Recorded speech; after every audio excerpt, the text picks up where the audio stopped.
Frost clung to the sod walls like something alive, creeping inward through every crack and seam the prairie wind could find.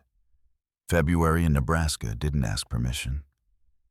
It came through the door, through the roof, through the hard-packed dirt floor, and it settled into a man's bones like an old debt he couldn't shake. The wind hadn't stopped howling in 3 days, and the temperature had dropped so low that the water bucket by the stove wore a skin of ice each morning thick enough to tap with a knuckle. Now, you have to understand something about Tom Adler. He wasn't the kind of man who felt sorry for himself. 31 years old, lean as fence wire, hands rough as sandstone from working a patch of Nebraska prairie that gave back about half of what a man put into it. His soddie one room, 12 feet by 14, held everything he owned in this world. One bed with an iron frame and a straw mattress that sagged in the middle where his body had worn a groove. One cast iron stove that burned through wood faster than he could cut it. One kerosene lantern with a cracked glass chimney he'd mended twice with wire. And a firewood pile against the east wall that was getting shorter by the day. Tom sat on the edge of that bed, the lantern throwing its weak yellow light across the room, and he counted the logs. 14. Maybe 8 days if he was careful. Maybe 6 if the cold kept biting like this. He wrote the number in his head the way a man counts coins he can't afford to spend. And then he looked away from the pile because counting it again wouldn't add to it. Supper was beans and cornbread. Same as yesterday. Same as the day before. He ate slow, not because he savored it, but because eating slow made a small plate feel like enough. When he finished, he washed his tin plate in the bucket, dried it with a rag, and reached up toward the shelf. His hand went to the right to the spot where the second plate sat, the one with the small chip on the rim. His mama's plate. His fingers touched the edge of it, held there a moment like they'd forgotten she was gone. And then he pulled back and set his own plate to the left. The chipped plate stayed where it was. Hadn't been used in 3 years. He banked the stove, turned the damper low to stretch the heat through the night, and blew out the lantern. The darkness came in fast and complete. Tom lay back on the bed, pulled his one good quilt to his chin, and listened to the wind tear across the flat land like something searching for a way in. He turned on his side, facing the wall, his back to the empty room and the empty chair and the empty shelf where a second plate gathered dust. The soddie was quiet. Tom closed his eyes and let the silence press against him like another blanket, thin and cold. But familiar. A man could get used to it if he worked at it long enough. Tom had worked at it for 3 years. Somewhere out on the prairie. The wind shifted and carried with it a sound he couldn't place. He pulled his coat tighter from where it hung on the bedpost and let the cold settle around him. He didn't know it yet, couldn't have known, but that was the last night Tom Adler would sleep in that bed for a long, long time. The knock came at midnight. Not a polite knock, not a neighbor's knock. This was a fist against wood, desperate and uneven. The kind of sound a person makes when they ain't sure anyone's listening, but they're clean out of choices. Tom was on his feet before he was fully awake, hand reaching for the lantern by instinct. He struck a match, lit the wick, and crossed the dirt floor in 3 steps. The wind screamed when he pulled the latch and opened the door, driving ice crystals into his face like tiny needles. She stood in the darkness with the storm behind her. A young woman. Couldn't have been more than 25. Her lips blue-gray in the lantern light. Her dark hair whipped flat across her face. She was clutching something against her chest. a bundle of blankets wrapped so tight around a baby that only a small pink face showed. Eyes squeezed shut against the cold. Snow caked the woman's shoulders and the hem of her skirt, and her hands bare, red. Trembling gripped the child like the last solid thing in a world gone to ice. Our wagon. Her voice cracked. Her teeth were chattering so hard she could barely form the words. The axle broke. 2 miles east. My daughter, please. Tom didn't hesitate. Not for one heartbeat. Come in, ma'am. Get by the fire. He pulled her inside and shut the door against the wind. The woman swayed on her feet, and Tom caught her elbow, steady and firm, guided her across the room to the bed. He took the quilt, his one good quilt, the one his mama had sewn from flour sacks and old shirts, and wrapped it around the woman and the baby both, tucking it close around the child's feet where the cold would have crept in first. His hands moved with steady purpose. No wasted motion. The hands of a man who'd tended sick calves in blizzards and knew that speed mattered more than talk. He opened the stove's damper full and fed it 2 of his precious logs. Didn't think about the count. Didn't let himself. He filled the kettle from the water bucket and set it on the stove top, the iron lid rattling softly as heat began to rise. Found the small tin of milk he'd been saving for his coffee and warmed it in a cup near the heat. Testing the temperature against his wrist the way he'd seen his mama do with broth when he was small. The baby whimpered once. A thin sound like a bird caught in wire, and then quieted as warmth crept back into the soddie.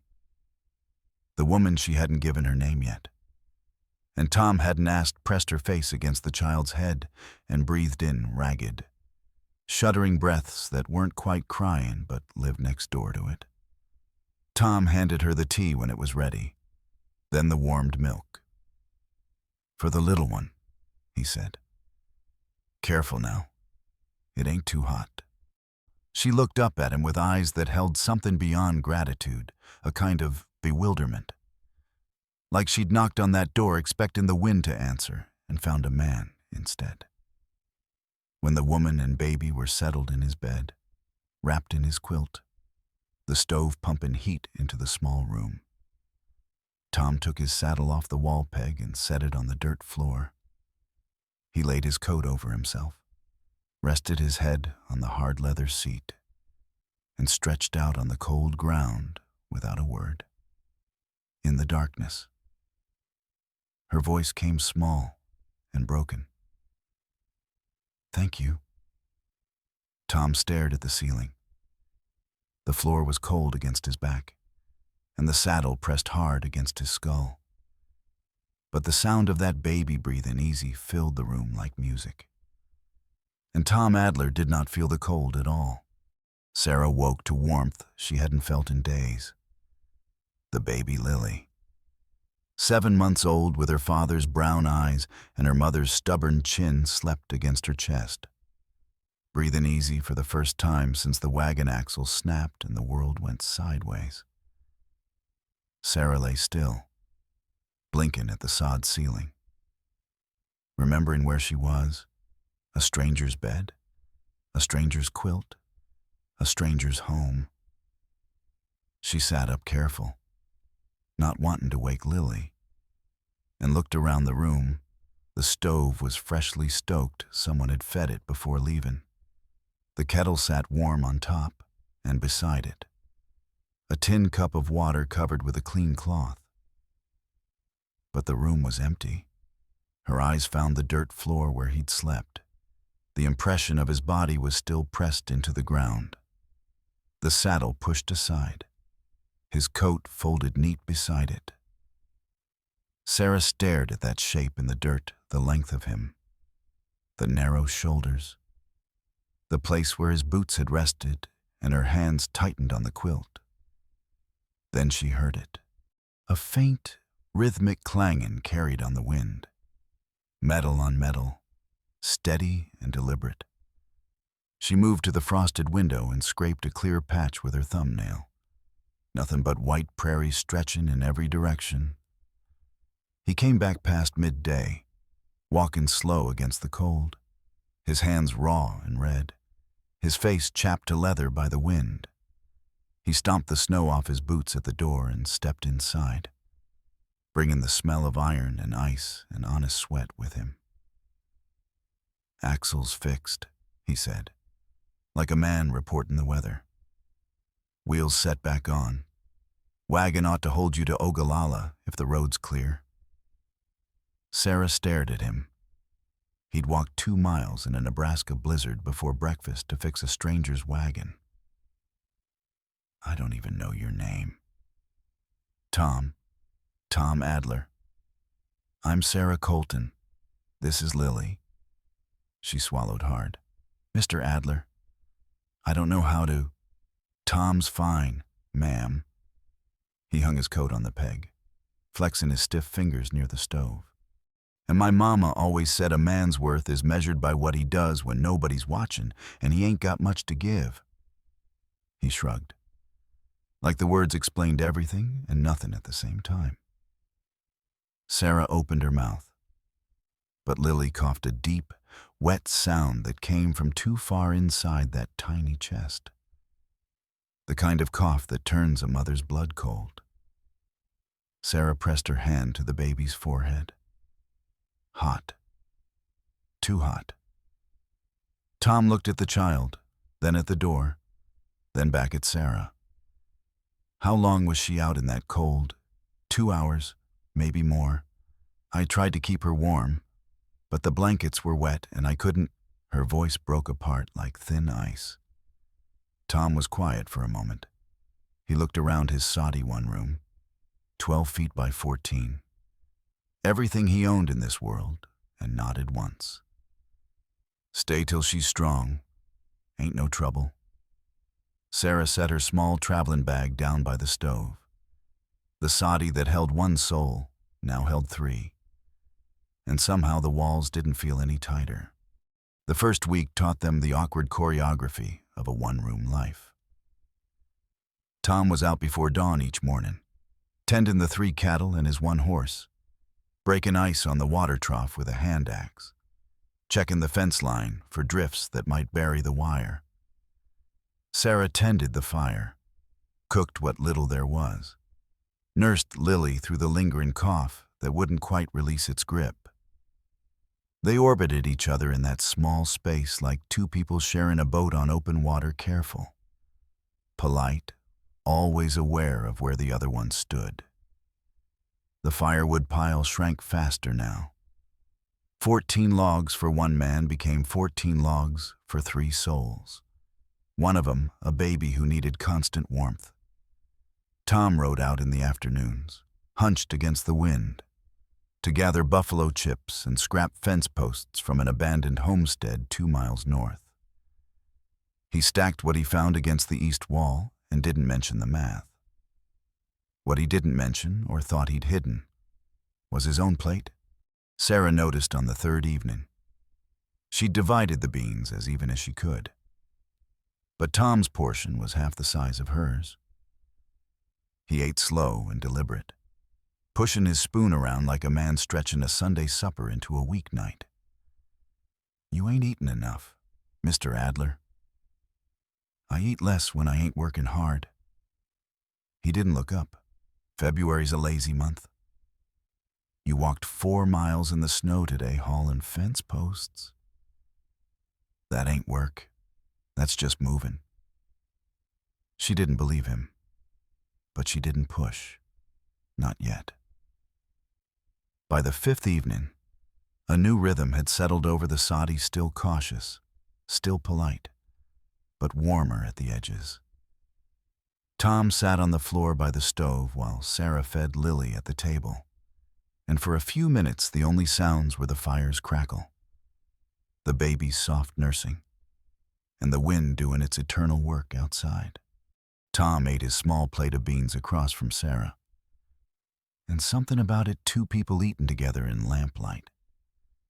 The silence between them easy instead of empty made the room feel like a different place than the one he'd sat in alone a week ago. He noticed it the way a man notices the first warm day after a long winter. Not with joy exactly, but with a strange ache, like blood returning to a frozen hand.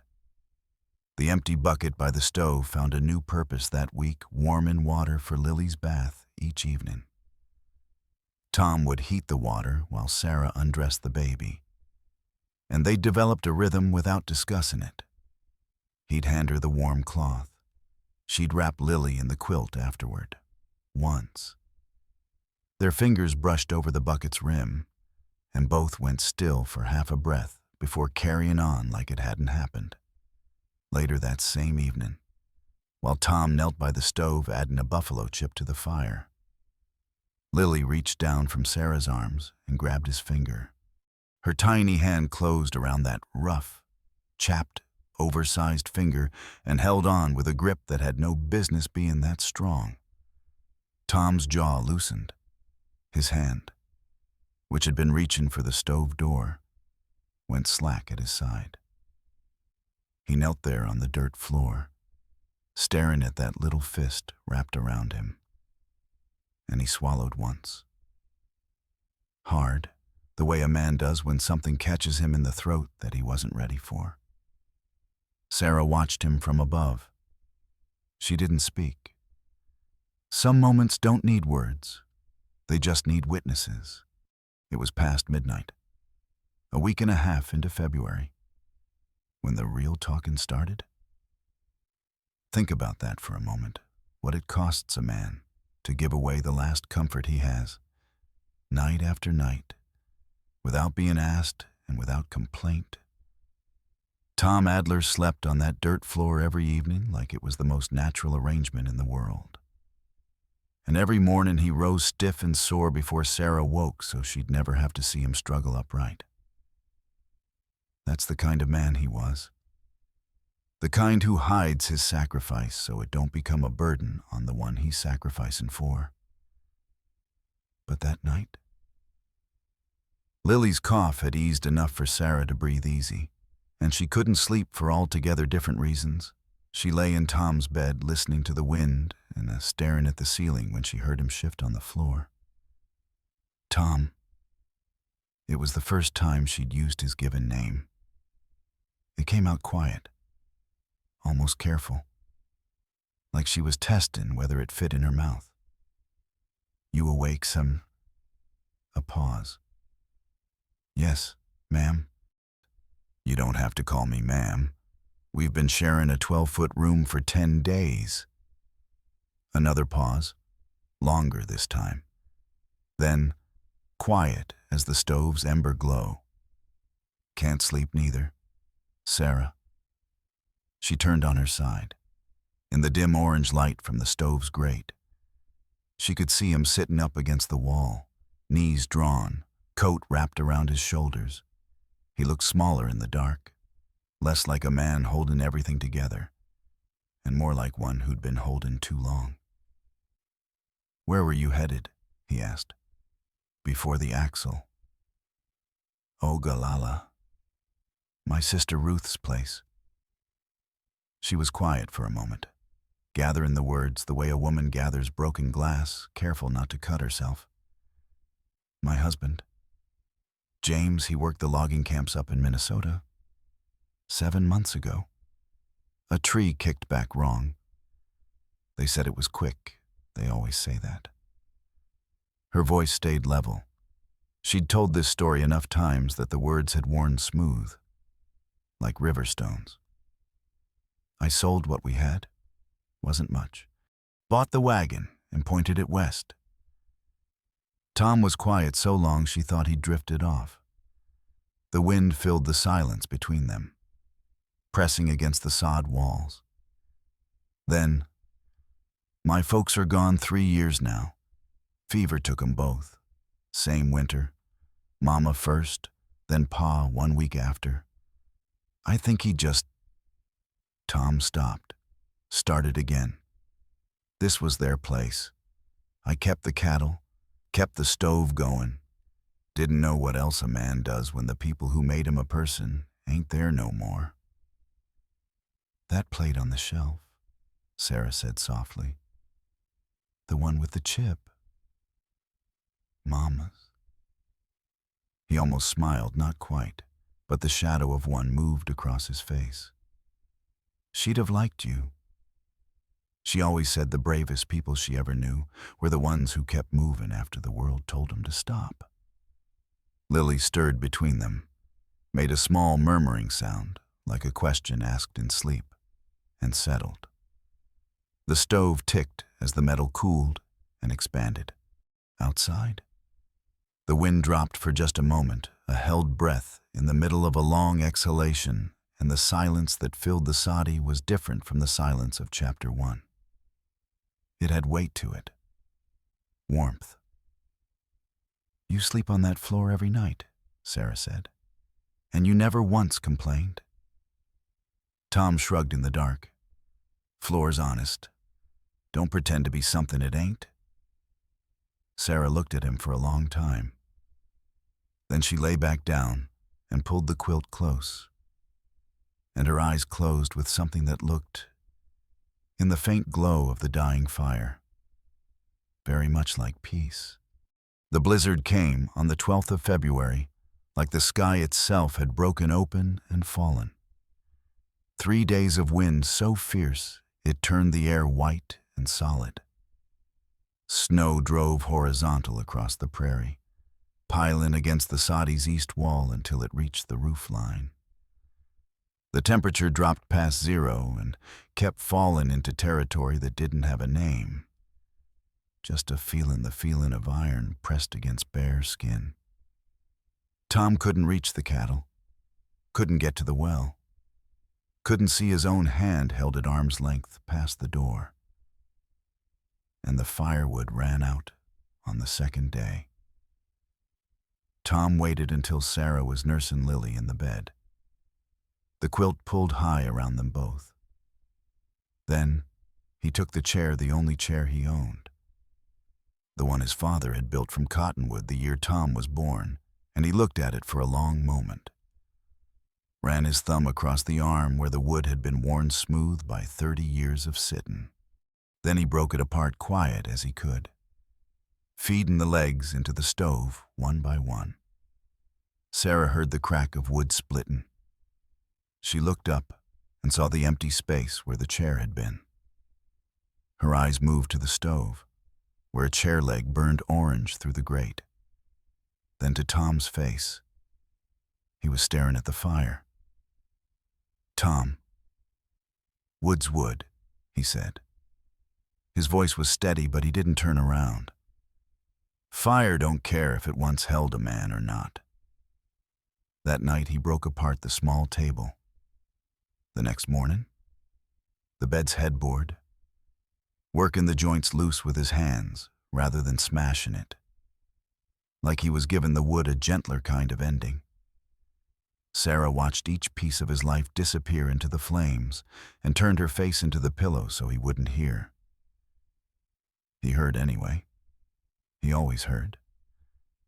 He just pretended otherwise because that's what you do when someone's grief is too big for a 12-foot room.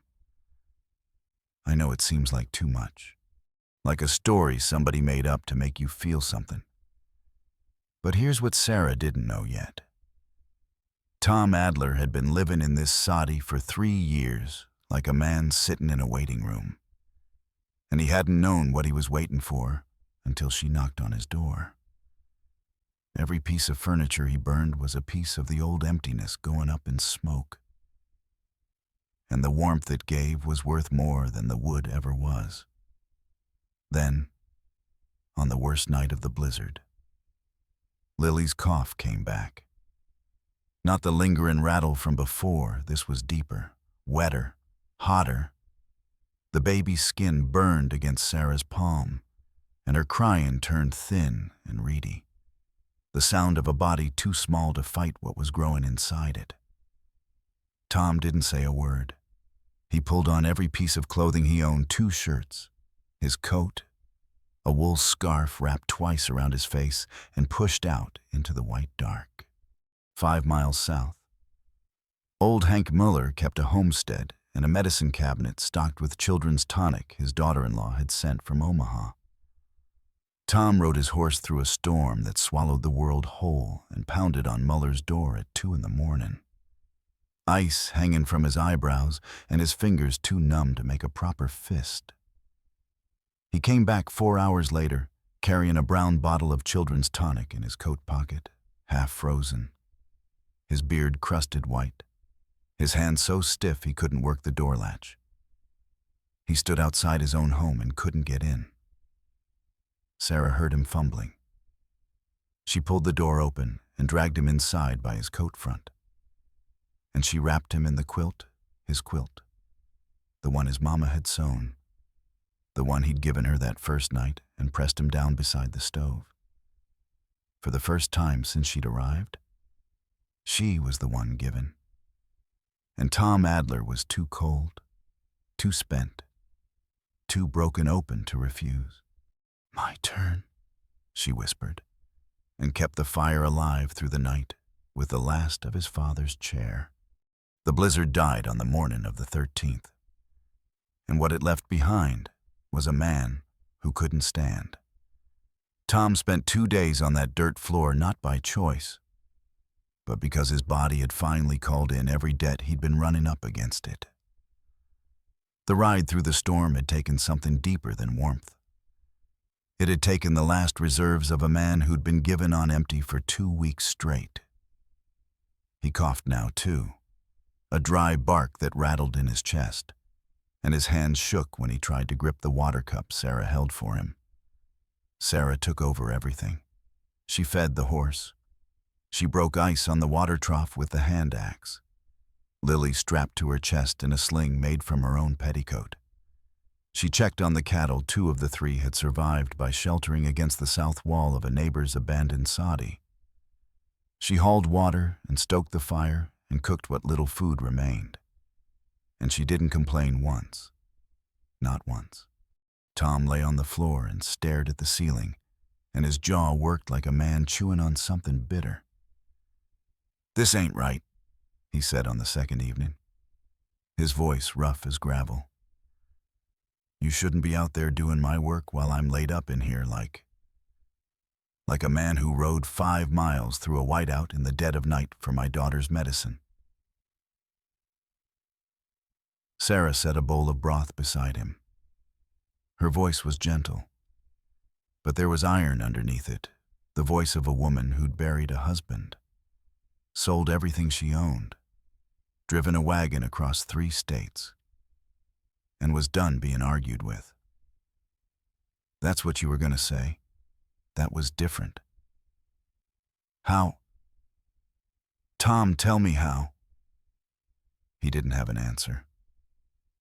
He looked away, and his hand tightened on the edge of the coat he was using as a blanket. Sarah knelt beside him. She waited until he looked at her. "You can't pour from an empty bucket." "Tom." Her eyes went to the bucket by the stove, the same one that had been empty when she arrived. The same one that had held bath water for Lily. The same one that sat there now with its dented side and its wire handle. You gave and gave and gave until there was nothing left in you.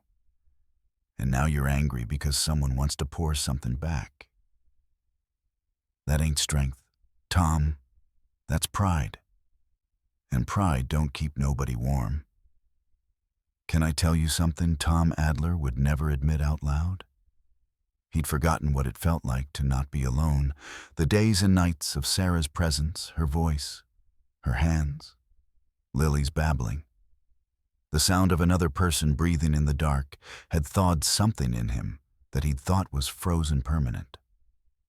And the remembering of what warmth felt like terrified him worse than any blizzard. Because warmth can be taken away. And Tom Adler knew better than most what that particular cold felt like. But he let her help. Not all at once, a man like Tom doesn't surrender in a day. But piece by piece, he let her in. She mended his coat where the shoulder seam had torn clean through. She stretched the last of the flour into biscuits, so light they near floated off the plate. She taught him a card game by lamplight called Pitch. And when she laughed at his terrible poker face, a real laugh. The first one he'd heard in that soddie in 3 years, the sound filled the room like something that had always belonged there, but had been waiting outside the door. Lily grew stronger by the day. The tonic did its work. Her cough faded to nothing. Her cheeks pinked up like little apples, and she babbled and reached for Tom with both hands every time he came near. He held her in the evenings sometimes, her tiny weight against his chest, her fingers grabbing at his shirt collar. And he'd look up to find Sarah watching him across the small room. He'd hold her gaze for a moment, then clear his throat and look down at the baby. Because the thing he saw in Sarah's eyes was too big to face head on. Not yet. Maybe not ever. February 13th.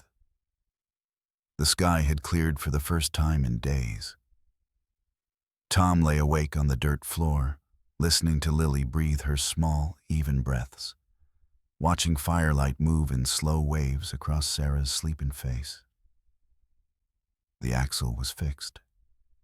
The baby was strong. The road to Ogallala was open. Sarah had no reason to stay. And Tom Adler, who owned one bed, one stove, and one lantern, lay on his dirt floor and realized that he had everything in the world to lose. Tom woke before dawn on the 14th and did what he always did. Rose quiet, pulled on his boots, fed the stove its morning ration, and slipped outside before Sarah opened her eyes. The cold hit his face like a flat hand. But something was different. The wind had stopped. For the first time in weeks, the Nebraska prairie lay still under a pale gray sky that was just beginning to lighten along the eastern edge. The silence was so complete he could hear his own pulse in his ears. He tended the horse, broke ice on the trough, checked on the 2 remaining cattle. His breath hung in the air like small spirits departing. The work was the same as every morning, but his hands moved slower, like a man trying to hold on to something he couldn't name. He stood by the barn for a long moment, looking east where Sarah's wagon sat with its mended axle. And then he turned and walked back to the soddie. He stopped in the doorway. Sarah stood by the stove with Lily on her hip, the baby wide-eyed and quiet, as if she sensed the importance of the moment. The table, rebuilt from 2 fence posts and a salvaged plank, braced together with wire and will, was set with Tom's plate. A fork laid beside it, a cup of coffee steamed in the cold air, and next to the plate, in a small tin cup, sat a wildflower. Just one, a tiny, stubborn thing, purple petals barely open, the stem still cold and damp from the frozen ground. Sarah had walked a mile that morning while Tom was in the barn, searching the prairie on her hands and knees until she found it the first shoot of the year, pushing up through ice and dead grass and 3 feet of February because something inside it refused to wait for permission to bloom.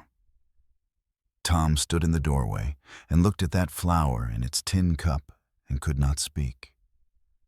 Sarah's eyes were bright, her lips pressed together, and her chin trembled just once before she steadied it. Lily reached toward the purple petals, babbling her soft nonsense. But Sarah held her close. "You gave me everything," she said. Her voice was barely louder than the fire's crackle, almost a breath. Like she was afraid the words would shatter if she spoke them at full voice. Tom's throat closed. His eyes burned, and he blinked hard. Once, twice, looking up at the sod ceiling and then back at Sarah. He opened his mouth. Nothing came. He swallowed, tried again. When the words finally came, they were rough and quiet. The voice of a man speaking past something lodged deep in his chest. "Funny," he said. "Feels like I got more now than I started with." Now wait, let that settle for a moment. A man who had nothing. Standing in a room stripped to its bones, saying he has more. The stove ticked softly in the silence. Lily babbled once and went still, her brown eyes moving between the two adults as if she understood that something had just happened in this room that couldn't be taken back. Outside, a meadowlark, the first one, impossibly early. Defiant as that purple wildflower sang two notes from somewhere on the open prairie. Tom stepped forward. He took Lily's tiny hand and guided her fingers to the petals, gentle as prayer. The baby touched the flower and laughed a high, bright, ringing sound that filled every corner of the 12 by 14 room. Sarah's hand came to rest on Tom's arm. Not his hand. His arm, the forearm, just above the wrist, where the skin was rough and the muscles were hard from 2 weeks of giving everything away. She didn't grip. She just rested there. And Tom didn't pull away. They stood like that for a long time.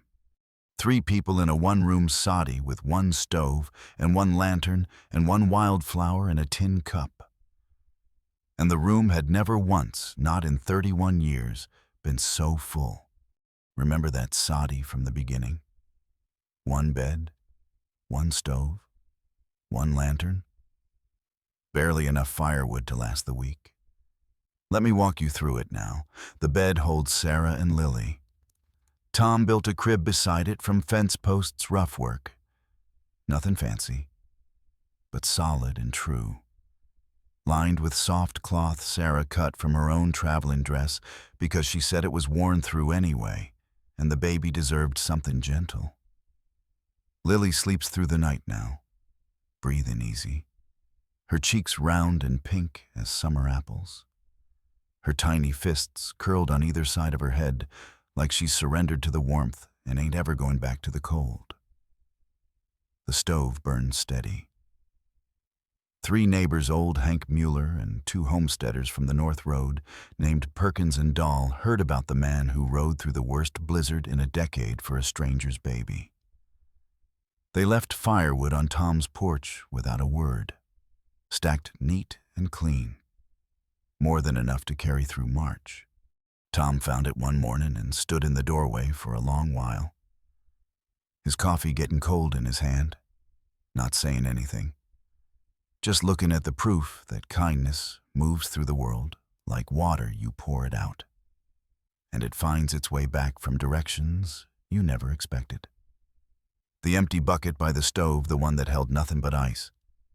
The night Sarah arrived, now holds fresh milk. On loan from Muller's cow. Tom aims to repay it come spring with labor. Fair enough. That's how things work out here. You give what you can, when you can, and the prairie keeps the books, and on the shelf. Mama's plate, the one with the chip on the rim, the one that hadn't been touched in 3 years, isn't on the shelf anymore. It sits on the table, used every day, every meal. Sarah picked it up the first morning after Valentine's Day, turned it in her hands, ran her thumb over the chip, and set it beside her own plate without a word. Tom watched her do it, and his throat went tight. But he didn't stop her. Some things are meant to be used, not kept. Tom's saddle hangs on its wall peg, retired from floor duty. Sarah's wagon sits in the yard, axles strong, wheels true. It's pointed east toward Ogallala, toward her sister Ruth's place, toward the life she'd planned when the world broke apart. But Sarah hasn't mentioned Ogallala in 2 weeks. Her bag still sits by the stove, half unpacked, a question she hasn't answered out loud. Tom hasn't asked. Some things a person's got to come to on their own time. And Tom Adler, for all his stubbornness, has learned at least that much about the art of receiving. February is losing its hold. The mornings come a little earlier now. The light arriving with a warmth that wasn't there a week ago. The wind still blows. This is Nebraska. The wind always blows, but it carries something different on it. Less iron, more earth, the smell of ground that's thinking about thawing, of a prairie that's been holding its breath for months and is just about ready to exhale. Tom stands in the doorway at dawn, coffee in hand, watching the light come up over the eastern edge of the world. The prairie stretches out in every direction, miles and miles of open ground, endless and wide. The kind of landscape that can make a man feel no bigger than a fence post. But this morning, Tom Adler does not feel small. He feels like a man standing exactly where he's supposed to be. Behind him, Sarah hums something soft while she brushes Lily's fine hair. The tin cup wildflower sits on the windowsill, catching the first light of day, its purple petals open wider now, leaning toward the sun like it knows something good is coming. The less you cling to, the more room your heart has to hold. Tom takes one last look at the horizon. Then he turns from the doorway and walks back inside, toward the sound of Sarah's humming and Lily's laughter and the warmth of a stove that someone else stoked this morning. The door stays open. Spring air drifts in.